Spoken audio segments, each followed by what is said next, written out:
ఓం నమో వెంకటేశాయ.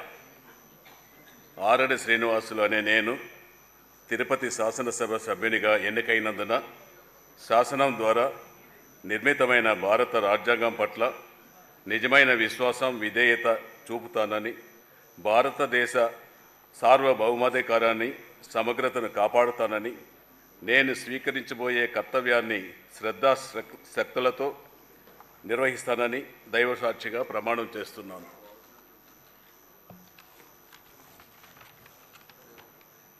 ఆంధ్రప్రదేశ్ శాసనసభ సభ్యుడైన ఆరణి శ్రీనివాసులు అనే నేను సభ నియమాలకు కట్టుబడి ఉంటానని, వాటిని అనుసరిస్తానని, సభ మర్యాదలను పాటిస్తానని, సాంప్రదాయాలను గౌరవిస్తానని దైవసాక్షిగా ప్రమాణం చేస్తున్నాను.